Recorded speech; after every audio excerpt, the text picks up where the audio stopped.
ඒ තුල මුදල් වැඩි වෙන්නේ නැහැ. පහු කාලිනව මුදල් ඔබතුමාලගේ ආණ්ඩුවක් කාලේ මුදල් හොයා ගන්න පුළුවන් වුණොත් ගෙවන්න. නැත්නම් අපේ ආණ්ඩුවක් කාලයක් අපි ගෙවන්න.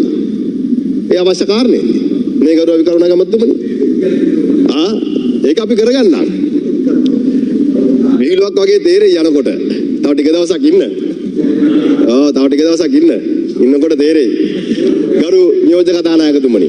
ඉතින් අද ආණ්ඩුවට සලස්මක් නැතිවම ඕක තමයි ගරු ඇමතුමා ප්‍රශ්නේ.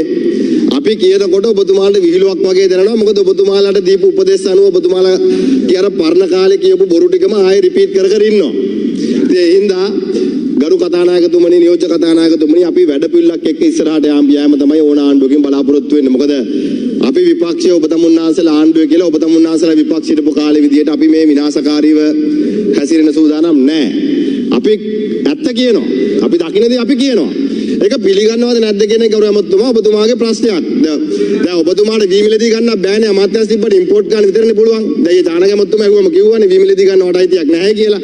ඒකට දීලා තියෙන බිලියන 5යි මෙට්‍රික් ටන් 41000යි ගන්න පුළුවන්. ඉතින් ඒ හින්දා එතනින් එහාට ඒ ගැන කතා කරලා වැඩක් නැහැ.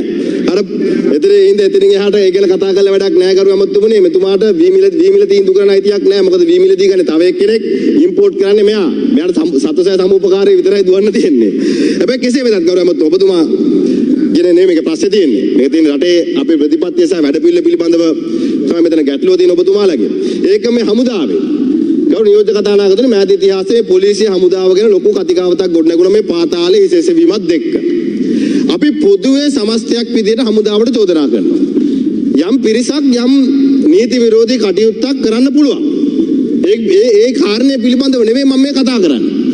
හැබැයි සමස්තයක් විදිහට අරගෙන යම් හේතු හින්දා සාධාරණ හේතු වෙන්න පුළුවන්, පෞද්ගලික හේතු වෙන්න පුළුවන්, අසාධාරණ හේතු වෙන්න පුළුවන්.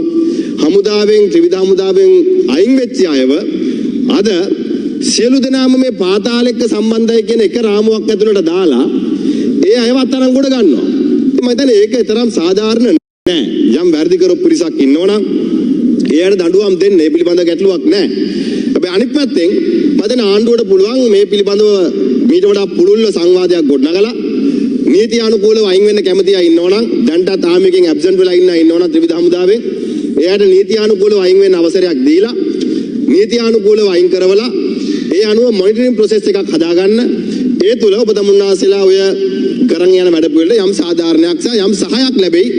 පොදුවේ මේ හමුදාව සහ ත්‍රිවිධ හමුදාව සහ පොලිසිය අරගීපු අය වෙනුවෙන් පොදු හන්ට් එකක් නැත්නම් පොදුවේ ඉලක්ක කරගෙන යම් කොට්ටාසයක් ඉලක්ක කරගෙන මෙවැනි පාත් දිනපතා නැරඹීමට පිටරට අපේ YouTube channel එක අදම subscribe කරන්න. ඒ වගේම ඒ ළඟම තියෙන bell icon එක click කරන්න. එතකොට තමයි අපි දාන වීඩියෝ සැනින් එසැනින් ඔයාලට බලා ගන්න පුළුවන් වෙන්නේ.